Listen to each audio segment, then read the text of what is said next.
आपणा सर्वांचं आपल्या कट्टा इंजिनियर्स या युट्यूब चॅनलवरती सहर्ष स्वागत. शिकताय ना, शिकायलाच पाहिजे. आज आपण या व्हिडिओमध्ये स्वाम्य सब्जेक्ट मधील simple stresses strains and elastic constant या चॅप्टर मधील न्यूमेरिकल पाहणार आहोत.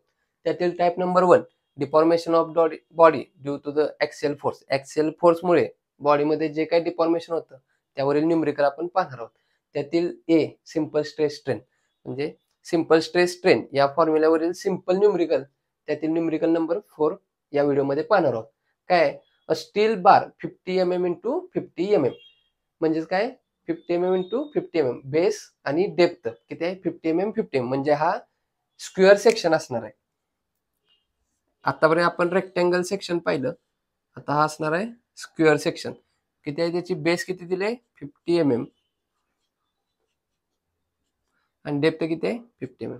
स्क्वेअर म्हणजे काय दोन्ही बाजू त्याच्या कसं असतात सेम असतात, त्याला आपण काय म्हणतो स्क्वेअर म्हणतो. आणि रेक्टँगलला काय होतं एक साइड मोठी आणि दुसरी साइड छोटी असते, त्याला आपण काय म्हणतो रेक्टँगल. आता इथे डायमेन्शन कसे दिलेत 50 mm इंटू 50 mm म्हणजे हा सेक्शन कसा आहे स्क्वेअर सेक्शन आहे. नेक्स्ट 3 मीटर लॉंग हा जो काय सब्जेक्ट किंवा ऑब्जेक्ट दिलेला आहे तो किती आहे 3 मीटर लॉंग आहे. लेंथ किती आहे 3 metre. Subjected to axial pull 20 kilonewton. ह्या ऑब्जेक्टला एक फोर्स आहे, तो कितीने ओढतोय रे 20 किलोन्यूटन. पुल आहे म्हणजे बाहेरच्या साईडला ओढणार, किती आहे तो 20 kilo newton. Calculate change in length and change in side of the bar. Take E is equal to Young modulus 200 gigapascal दिलाय आणि पॉइझन रेशो म्यू 0.3 mm दिलेला आहे. तर दिलेल्या क्वेश्चन वरून आपण काय करूया, गिवन डाटा काय काय तो नोट डाऊन करूया. गिवन काय काय दिलंय बेस 50 mm,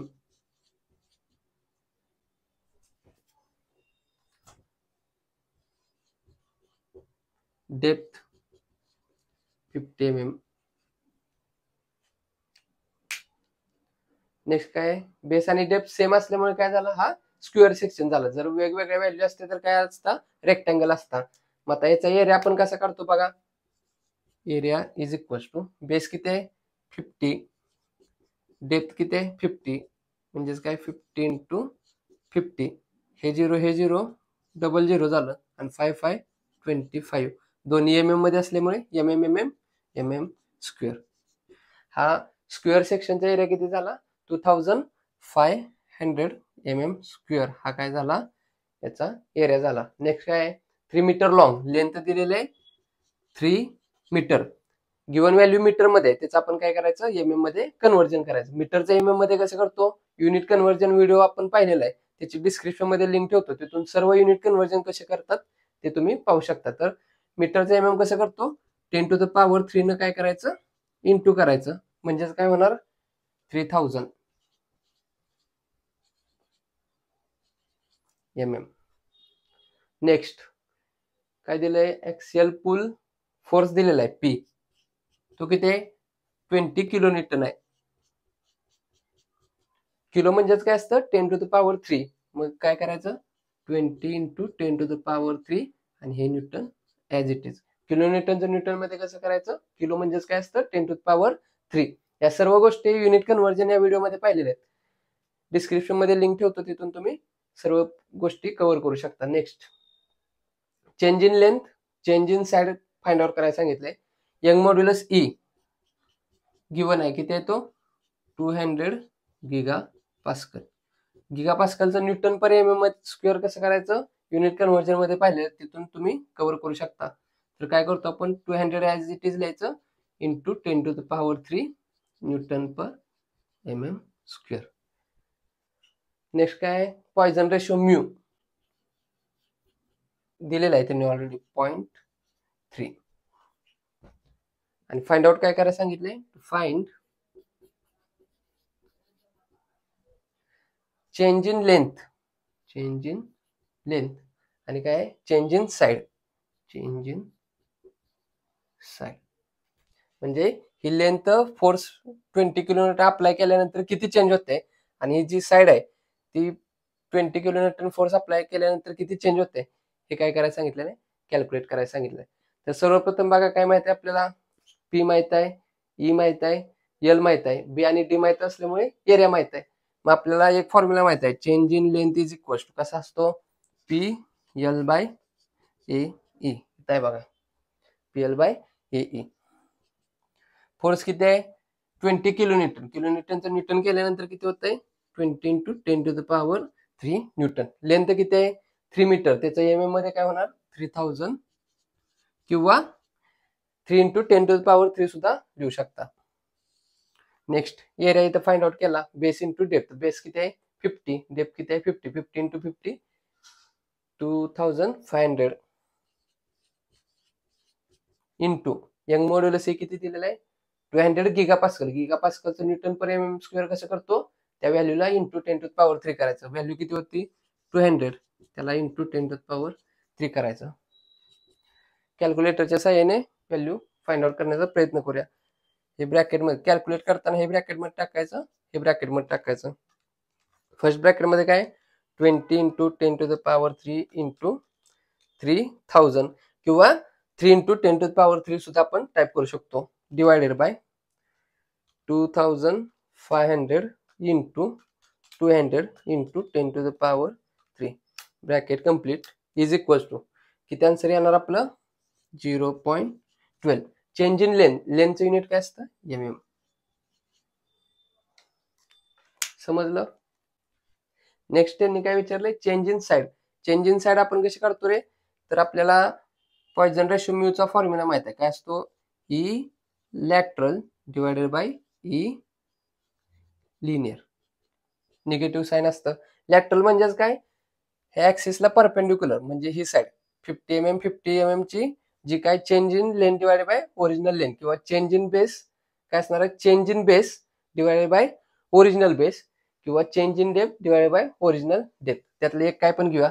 सध्या आपण चेंज इन साइड म्हणूया, change in side divided by original side divided by लिनियरला काय असतं चेंज इन लेंथ असतं, change in length divided by original length. ह्या गोष्टी सुद्धा आपण लास्ट व्हिडिओ फॉर्म्युलाचा जो व्हिडिओ आहे त्यामध्ये आपण या गोष्टी सगळ्या कव्हर केलेल्या आहेत. तर लॅटरल म्हणजे काय असतं बेस डेप्थ किंवा जर सर्कल असेल तर diameter, change in diameter divided by original diameter, change in base divided by original base, change in depth divided by original depth. त्या सर्व व्हॅल्यू कुठे असतात लॅटरल मध्ये येतात. आणि लिनियर म्हणजे काय येतं लेंथ, कारण ह्या ऍक्सिसच्या अकॉर्डिंग काय होणार आहे आपली लेंथ चेंज होणार आहे. मग याला हे काय असतं लिनियर असतं, म्हणून काय होणार लेंथचं जे काय असतं change in length divided by original length आपण त्याला काय म्हणणार लिनियर म्हणणार.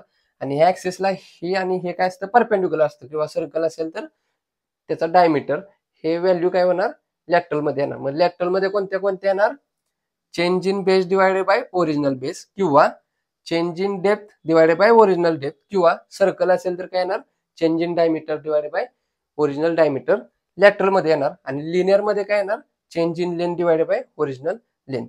मग आता बघा हे change in length divided by original length इकडे डिवाइड आहे, इकडे आल्यानंतर काय होणार इंटू होणार, म्हणजेच काय mu into change in length divided by original length.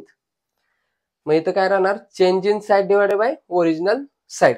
मग चेंज इन साइड आपल्याला काय करायचं आहे काढायचं आहे, आणि इकडे काय डिवाइड आहे, डिवाइड ओरिजिनल साइड आहे, इकडे आल्यानंतर काय होणार डिवाइड असल्यामुळे इकडे आल्यानंतर इंटू होणार, ते काय असणार आहे साइड असणार आहे is equal to minus change in side. मग व्हॅल्यू पुट करूया. म्यूची व्हॅल्यू किती आहे 0.3 इंटू चेंज इन लेंथ किती काढली आपण 0.12 डिवायडेड बाय ओरिजिनल लेंथ किती होती 3 मीटर म्हणजेच काय 3000 किंवा 3 into 10 to the power 3 into side किती आहे 50 mm इज इक्वल टू काय होणार minus change in side. Value put करूया कॅल्क्युलेटर मध्ये, आन्सर किती येते बघूया 0.3 इंटू ब्रॅकेट मध्ये 0.12 into sorry divided by 3000 bracket complete into 50. किती आलं आन्सर आपलं? 6 into 10 to the power -4. 6 into 10 to the power -4. परंतु हे व्हॅल्यू कसे आहे? निगेटिव्ह मध्ये आहे. इथं मायनस साईन असल्यामुळे as it is minus sign द्यायचं. आता चेंज इन बेस आहे, मग चेंज इन साईड त्याचं युनिट काय असणार आहे? एमएम मध्ये. हे आन्सर आपलं काय होणार आहे? निगेटिव्ह येणार. म्हणजेच काय? Decrease in side. Decrease in side. Negative sign indicate. Negative sign indicate decrease in side. म्हणजे काय होणार आहे बघा, आपलं आता हा ऑब्जेक्ट आहे, याला ओढल्यानंतर काय होणार? लेंथ वाढणार आहे. लेंथ वाढली की ऑटोमॅटिक काय होणार आहे? याची साईड काय होणार आहे? डिक्रीज होणार आहे. म्हणून आपलं इथं निगेटिव्ह आन्सर आलं. फॉर्म्युला ॲज इट इज लिहिल्यामुळं हा फॉर्म्युलाचा इथं आला, इथं आला. डायरेक्ट आन्सर आपलं काय आलं? निगेटिव्ह आलं. म्हणजेच काय, एकंदरीत न्यूमेरिकल मध्ये जे गिवन डाटा दिला होता त्याच्या आधारे काय केलं आपण? चेंज इन लेंथ काढली. त्यानंतर काय? पॉइझन रेशोचा फॉर्म्युला वापरला. इलॅटरल डिवायडेड बाय इलिनियर. मायनस साईन कशासाठी असतं? ते एक व्हॅल्यू इथं बघितलं आपण. जर ही व्हॅल्यू वाढत असली तर ही कमी होते, ही जर वाढत असेल तर ही कमी होते. ही कसं असतं? ऑपोजिट इन सेन्स असतं, त्यामुळे इथं निगेटिव्ह साईन येतं. तोच फॉर्म्युला इथं वापरला. लिनियर म्हणजे काय?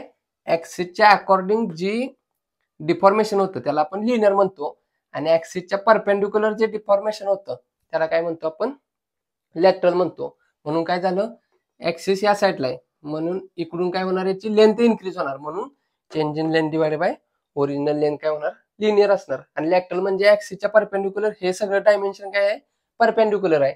बघा ह्याला हे काय आहे? सगळं परपेंडिक्युलर आहे. म्हणून ह्याच्या अकॉर्डिंग काय आहे? Change in base divided by original base. Change in depth divided by original depth. इथं जर सर्कल असतं तर change in diameter divided by original diameter काय आलं असतं? ही लॅटरल व्हॅल्यू आली असतं. मग आपले बेस घेतलाय त्यालाच आपण साईड म्हटलं. Change in side divided by original side divided by change in length divided by original length. Value इकडच्या तिकडे करून काय केलं आपण? Change in side find out केली. निगेटिव्ह साईन आल्यामुळे काय झालं? डिक्रीज इन साईड झालं. तर या व्हिडिओमध्ये जर तुम्हाला काही शंका असतील तर तुम्ही कमेंटद्वारे कळवा. हा व्हिडिओ आवडला असेल तर नक्की लाईक करा. अजून आपल्या कट्टा इंजिनियर्स या चॅनल जर सबस्क्राईब केले नसेल तर सबस्क्राईब करून समोरील बेल आयकॉन दाबा, जेणेकरून असेच नवनवीन व्हिडिओ तुम्हाला सर्वात अगोदर पाहता येते. या गोष्टी जास्तीत जास्त आपल्या मित्रांपर्यंत शेअर करत चला, जेणेकरून आपल्यासोबत आपल्या मित्रांचाही चांगला फायदा होईल. तर पुन्हा भेटू याच सिंपल स्ट्रेस स्ट्रेन या टाईपवरील 5th न्यूमेरिकल घेऊन. तोपर्यंत आपल्यासोबत आपल्यांची काळजी घ्या. धन्यवाद.